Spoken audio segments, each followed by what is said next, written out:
This kid got a summer job at a water park. Most employees spent their breaks sitting in the shade or eating a pretzel with cheese. And milk! Well, he spent his breaks in the wave pool because every single day people would lose stuff in this wave pool. Sunglasses, necklaces, earrings, wedding rings. People would search for a few minutes and then they would always give up and they would leave. So every single break he would throw on his goggles and he would get into this wave pool. And it's not easy to search the bottom of the wave pool, but this kid was a very talented swimmer and he could hold his breath for an incredibly long time. So he would spend his entire 30-minute break looking around the bottom of this pool. First day he found a gold chain, then somebody's wedding ring, then somebody's waterproof wallet with $50 in it. Now he had a decision to make. Should he take this stuff to the pawn shop to see what he can get for this gold necklaces and wedding rings? But he decided to bring it to the lost and found instead. And more people than not came back looking for their stuff, and they were always shocked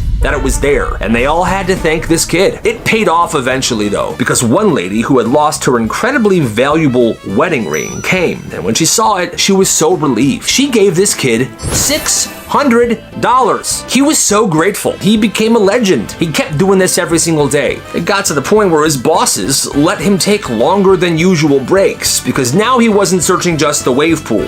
He was in the lazy river, the deep end of the dive pool, everywhere, and everything he found, he brought back to the office. Hey, you gotta respect the hustle, and that's a respectful one. This kid's mom packed him beef jerky in his lunch every single Friday. One morning, she throws some beef jerky in a Ziploc bag for him. Pretty normal. Well, he's sitting down for lunch, and one of his friends knows he has beef jerky. His friend asks, "Hey man, can I get you beef jerky today?" "Sure bro, here." He trades the beef jerky for a bag of chips. Now he's sitting there eating his chips while his buddy is munching on the beef jerky.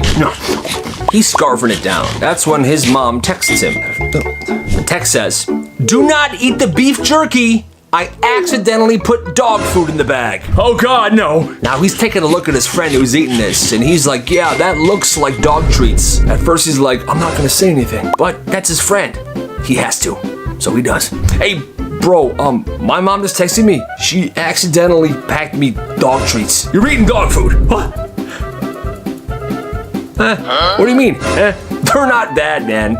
I'm gonna keep eating them." All right, bro. Kid just keeps eating the dog food. He liked him so much, he even asked this kid to have his mom pack him the same stuff for the next Friday. That kid is nuts. Every Saturday, this kid went to his little brother's baseball games. "Come on, Franklin!" And every Saturday, the same thing would happen. All the bleachers would be filled, and parents are arriving. They get to the lawn, and then they realize, "Aw, man, I forgot the chairs!" Now, the game's about to start, so they have two options. Stand there for the entirety of the game, or sit in the grass. Well, like I said, after watching this happen every weekend, this kid gets a brilliant idea. He goes on Facebook Marketplace and buys 10 folding chairs for almost nothing. Loads them into a little wagon, shows up to the field before the first game starts, and then he waits. Sure enough, 5 minutes later, "Dang it, I forgot the chairs at home." He walks over. "I got a couple you can use." The parents look relieved. "Oh, thank you so much." $5 a chair. Not to buy it, to rent it. For the game only. The parent doesn't even think about it. Yes, $5 a chair. You got yourself a deal. Now he's sitting comfy, watching his kids suck at baseball. Other people at the game realize this, see what's going on, and he rents out every chair. And this happens every weekend. He wrote numbers in the back of the chairs so he knows which ones he lent out. Eventually, he has 20 chairs, and then he expanded his business by bringing in snacks that he was selling for cheaper than the concession stand. The kid was a genius, and the parents had a place to sit.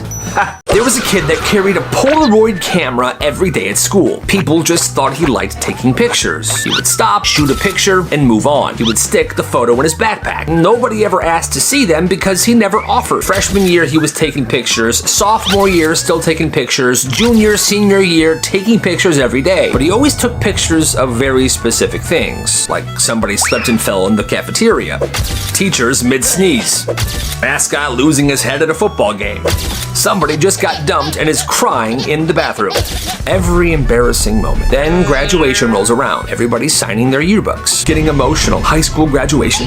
That's when this kid shows up with a giant 3-ring binder, and he sets it down on the lunch table. Inside this binder are hundreds of Polaroid pictures. Every single embarrassing moment from freshman to senior year. Everyone wanted to look at it, but he said, "Nobody can look at it until this is auctioned off. And if nobody buys it, I'm burning it at the end of the year bonfire. And just like that, people were bidding. Half the graduation class was standing around him and this binder, and they were offering money. And it got pretty intense. The highest bidder gets the binder, and they can do whatever they want with these. It ends up selling for $300. Person that bought it just sat down, let everyone look over his shoulder while he flipped through it. And actually, those embarrassing moments made people very emotional. It was kinda wholesome, and that is weird but beautiful. This kid noticed something about the Gatorade machine at his school. Only 2 flavors, yellow and blue. Now, nobody touched the yellow ones because the yellow Gatorades suck. So whenever they went there, they were getting the blue ones. Well, one morning before first period, he walks to the Gatorade machine and he notices that there's only 8 blue Gatorades left, but there's a ton of yellow ones. Well, he took a risk and he decided to buy every single blue Gatorade left, all 8. He carries them to his locker and he puts them in this little cooler he would bring to school every day that held his lunch. It kept the Gatorades cold. Well, at lunch, everybody went to the vending machine.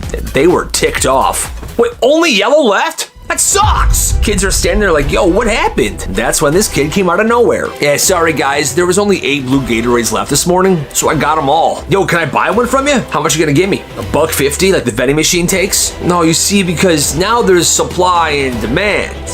I gotta charge you more than the vending machine. Fine, I'll give you $3. Yeah, dude, I'm so thirsty. 4? Deal. He sold all of those Gatorades for an upcharge, and he made pure profit that day. It wasn't crazy money. The next day, he tried to do it again, but at that point, the school had restocked all the blue Gatorades, so it would have been insane to buy 30 of them. But hey, that's the mindset you need, my friends, and you gotta respect the frickin' hustle, baby. One day, this kid randomly stopped wearing his backpack, and nobody knew why. One weekend, this kid's parents bought a new microwave, so on Monday morning, he starts carrying around all his stuff that would usually be in his backpack, but instead now it's in this empty cardboard microwave box. Not the microwave, just the box it was in. People are staring at him. They're like, yo, that's the weirdest thing I've ever seen. Teachers are like, where's your backpack? I like this better. And honestly, it worked better for him. The box stood up by itself. Everything in there was organized. He never had to dig around looking for pencils. So here's the funny part. The next week, some kid shows up to school carrying a toaster oven box with all of his backpack stuff in it. Then the next day, another kid came with a vacuum cleaner box. One guy carried around a crock pot box for like a month. Pretty soon, the hallways of the school looked like a frickin' appliance store. Teachers completely gave up trying to understand what was going on, but this kid was just being weird. He accidentally changed the entire school. He started a crazy trend, but it started to get out of hand because people tried to one-up each other and bring bigger and bigger boxes. Kid brought his stuff in a lawnmower box, and it had to be completely shut down. One kid was trying to be funny and was gonna bring all of his stuff in a refrigerator box, but he got stopped at the door. But boy, what a glorious semester that was. That's hilarious. This kid brought a homemade lunch to school every single day. His mom would wake up early in the morning and make him something special. One afternoon, he opens up his lunch container in the cafeteria. A teacher walks by, catches a smell, and says, "What is that?" "Oh, it's my lunch. He tries to explain. "That smells awful. Looks disgusting too. Throw it away." He assumed that she was joking or something, but she points to the garbage can. Now! The whole table is staring. This kid is super embarrassed. So he takes his lunch and he walks over and he just dumps it into the trash. And just as he's sitting back down, another teacher who had saw this whole thing happen asks the kid what he threw away. He tells her. Apparently, it was a cultural dish that his mom made for him. That food is from his culture. That's something that they eat. And you made him throw it away? It's not school appropriate. Yes, it is. It's just not familiar to you. That teacher was so mad. She went to the principal's office. She had a meeting with the principal and the school admins. And the teacher that made him throw his lunch away was fired. Because yeah, that's absolutely horrible. People have different foods. Cultures make different stuff. What a cruel, cruel woman. This kid started a newspaper at school, and it wasn't the school newspaper. Every Friday, he would show up with around 20 copies of this newspaper he would print at home. And here's the thing. Everything in this newspaper was 100% true. It was all just completely unnecessary. One headline said, "Mr. Jenkins bought new shoes."